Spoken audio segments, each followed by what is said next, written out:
Хэрвээ та бурайд орноор аялах гэж байгаа бол хуучин мөргөлтнүүдийн соёл ахуйтай заавал танилцаарай. Нэгдсэн аяллаа хөтөлбөрийн дагуу Тарбагтай эсвэл Кунали тосгод очиж болно. Эсвэл ганцаараа улаан уд дахь өвөр байгалийн арт өмнөдийн угсаатны зүүн музейд зочилсон ч болох юм а. Старобрядцы буюу хуучин мөргөлтнүүдийн соёлтой Улаан уд хотоос хэдхэн минутын зайд орших өвөр байгалийн арт өмнөдийн угсаатны зүүн музейд зочлон танилцах боломжтой. Миний хойно харагдаж байгаа Үнэ алдартны шашны сүм нь 20 дугаар зууны эхэнд Мухар Шиберийн районд баригдсан юм. Тус сүмд хуучин мөргөлтнүүд залбирал үйлдэн номын дуу сонсдог байжээ. 1930-ад оны үеэс сүм хаагдаж барилгыг агуулах болгон ашиглах болсон байна. Улмаар 1971 онд уг сүмийг зөөвөрлөн угсаатны зүүн музейд авчирч сэргээн засварлан босгожээ.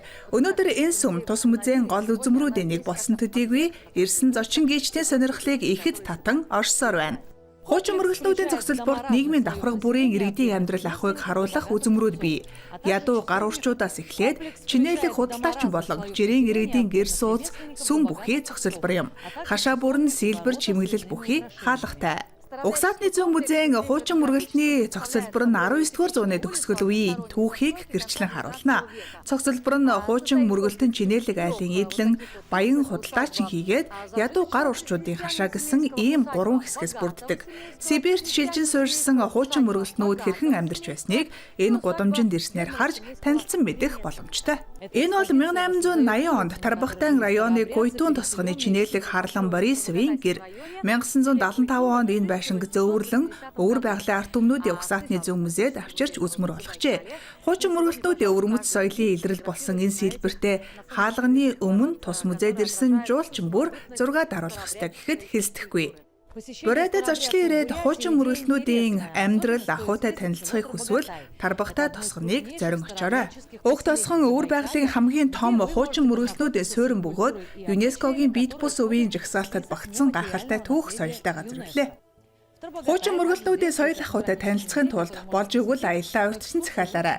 1756 онд Польшоос цөлөгдөн ирсэн хуучин мөргөлтнүүд Тарбагтай тосгоныг үүсгэн байгуулжээ. Уг тосгон Улаан уд хотоос 50 км-ийн зайд орших бөгөөд нийтийн тээврийн унаагаар ч хурч очих боломжтой.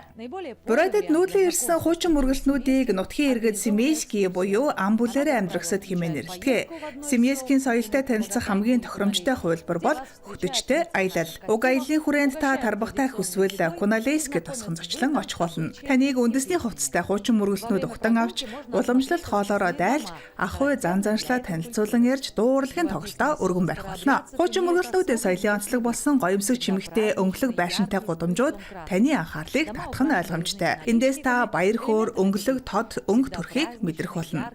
Байшин бөгөөд хашаага модон сэлбэр эсвэл хадмал чимэглэлээр гойж, өнгөлөн будаж чимэглэдэг уламжлалтай.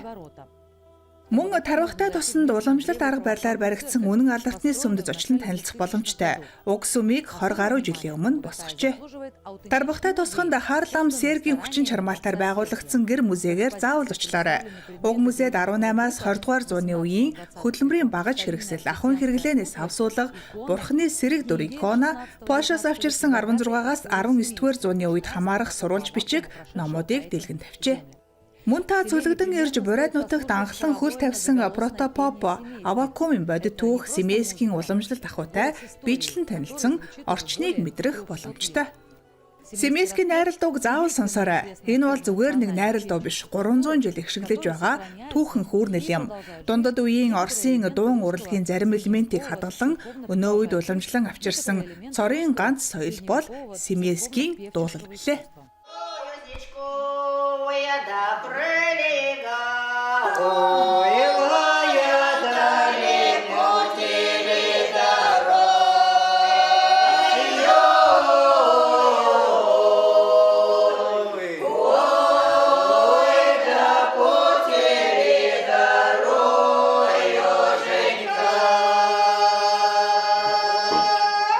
Семейскийн дуун урлаг нь Оросын олон тооны уртын дуу болон найрал бүжгийн цогцоос бүрдэнэ.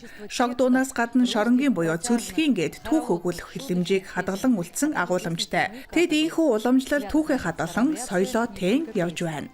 Энэ бол эмэгтэй гоёл, янтар буюу хуван зүйлт. Хүзүүн чимэг нь ийм хэлбэртэй л дээ. Магадгүй танд би чинэлэг тариач харагдаж байгаах. Үнэн дээр энгийн хүзүүн чимэг юм. Миний гэхэд 2 хэлхээтэй зүйлт. Зарим эмэгтэйчүүд бүр 7-8 хэлхээ зүйлт зүүдэг байсан гэд боддоо. Хүзүүний зүйлт чиний ухсаа гарвал баян чинэлэг байдлыг тань илтгэхгүй. Харин уламжлагдсан ирсэн түүхийг гэрчлэнэ. Энэ миний эмээ Василиса Семенова Зайцевагийн хуван зүйлт. Зүйлтээ бид эмэгтэй үеэрээ дамжуулан уламжлан зүүдэг. Миний эмээд элен цэмээ өгсөнгээд цааш хөврөндөө. Хуучин мөргөлтөн айлд зочлон ирсэн бол заавал липёшко буюу гамбар идэж үзээрэй. Орос зууханд хайрдаг их амттай шүү. За тэгээд сало, гахаан өөх, ши буюу байцаатай шүүл, каш, дарсан байцаа загастай бэлэг нь идэж үзээрэй. Мальтепиршки салахын аргагүй сайхан амттай шүү.